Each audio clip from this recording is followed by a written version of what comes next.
Jamaica, Easter Sunday, 1760. While white planters gathered in prayer and celebration, another kind of ritual unfolded in the shadows. Hundreds of enslaved men and women gripped machetes, not as tools, but as weapons. At their head was Tacky, once a proud Akan leader, now a slave turned general. When dawn broke, laughter turned to screams, hymns to silence. 60 masters fell before the sun fully rose. This was no Easter morning. It was the birth of rebellion. In the 18th century, Jamaica was the crown jewel of the British Empire. Sugar was more than a commodity. It was currency. It was obsession. Every crystal that sweetened English tea came from endless hours of labor beneath the Caribbean sun. The island became the empire's sugar furnace, its cane fields stretching endlessly under a merciless sky. To fuel this empire, hundreds of thousands of Africans were torn from their homelands. Ships carried them across the Atlantic, branding them as cargo, stacking them like goods. Many staggered ashore, broken in body but not in spirit. Among them were the Akan, warriors and farmers from the Gold Coast. Their culture had been forged by conflict, their memory shaped by leadership and war. Life on Jamaica's plantations was a sentence without reprieve. 16-hour days bent over cane, blades cutting into flesh, overseers' whips cracking like thunder. Nights brought no rest. Wooden huts suffocated families, thick with sorrow. Death was constant, disease, exhaustion, punishment. Many did not survive a decade, but oppression breeds more than despair. In the silence of night, stories were whispered, legends of African kings, songs of rivers and forests remembered. Elders told the young that chains could bind bodies but never erase spirit. The British believed submission was complete, yet beneath the cane fields, fury smoldered. The machete, tool of harvest by day, became a symbol of freedom by night. For the planters, Jamaica was paradise. For the enslaved, it was purgatory. Sugar wealth built palaces in London but gallows in Jamaica. In this crucible of cruelty, rebellion was not just possible, it was inevitable. And among the Akan, a figure rose. His name was Tacky. Before enslavement, he had been a chief. A man of loyalty, strategy, and command. His capture was not just the breaking of one man, but an attempt to break a nation's spirit. But the lion in chains still remembered the hunt. On the Gold Coast, the Akan had fought rival kingdoms, mastering ambush and discipline. Tacky carried this heritage as hidden embers.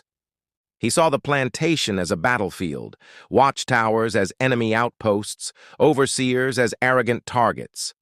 While others bent in despair, he studied weakness, unguarded nights, thin garrisons, masters drunk on holidays.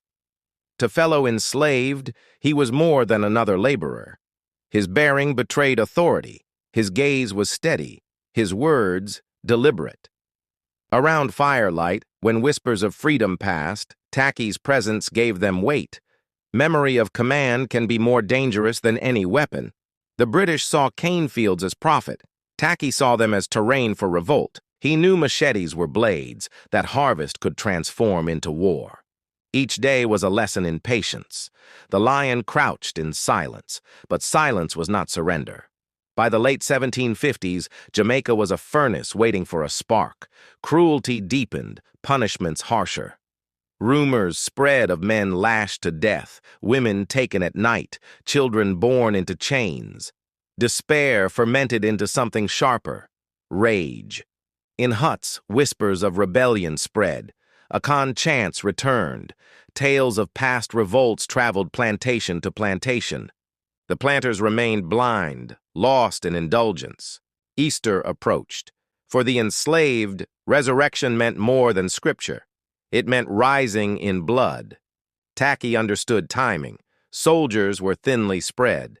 Cane knives lay everywhere, sharp and ready. Suffering was shared by all. Unity was within reach. He whispered to trusted allies. A nod here, a glance there. The plan was clear. Strike at dawn. Strike when masters feasted. strike when no one imagined their end. On April 7, 1760, the island held its breath. The air was cool, roosters crowed, and dawn's first light edged the sky. On one side, church bells prepared to call planters to prayer. On the other, hundreds of enslaved prepared to write their own gospel in steel. At the front stood Tackey, machete gleaming in the dim. Behind him, warriors gathered, eyes burning with resolve.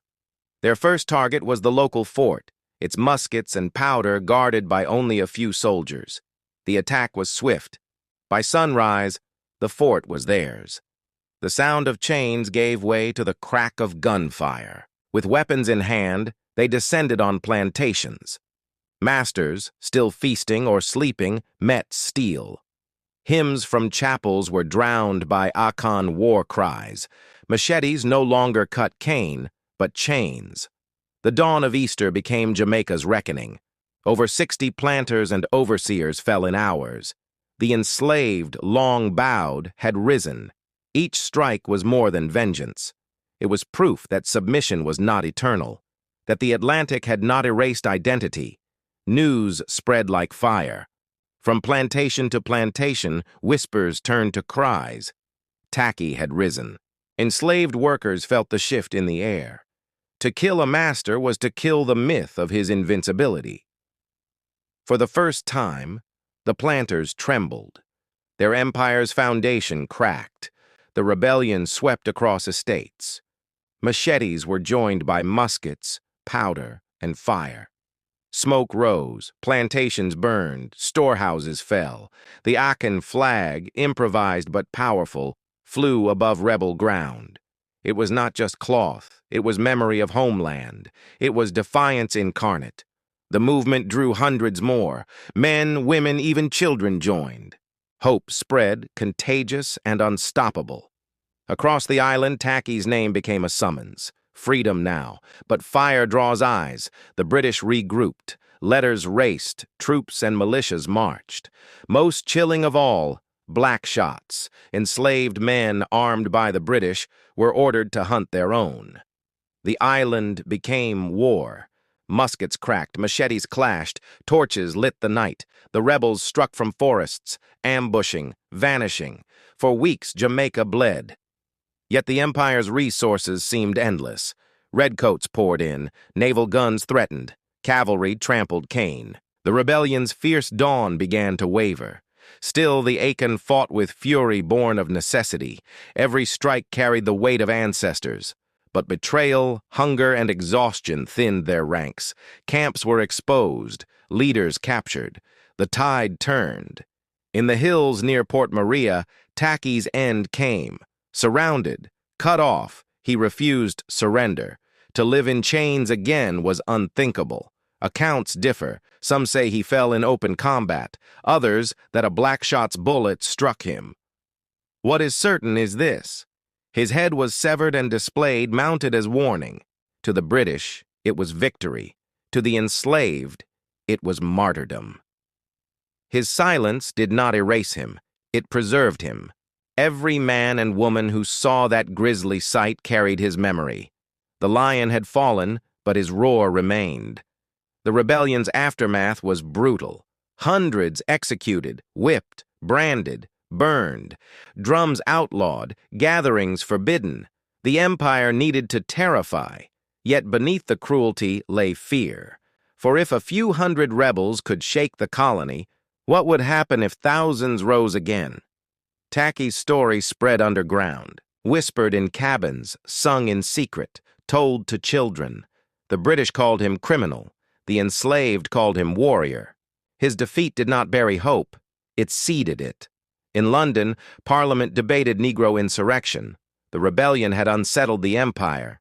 Jamaica was no longer just sugar. It was a colony haunted by revolt.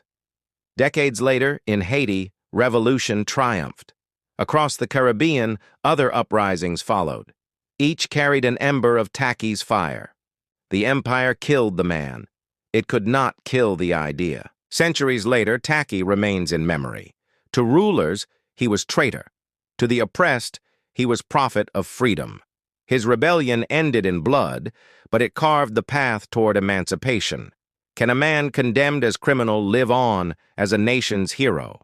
Tacky's story answers not with words, but with silence that still stirs the heart of Jamaica. The lion roared once, and though the empire silenced him, the echo has never faded. Do you want me to now? Shorten this full narration into a powerful 3-minute script, version 2. So you have both?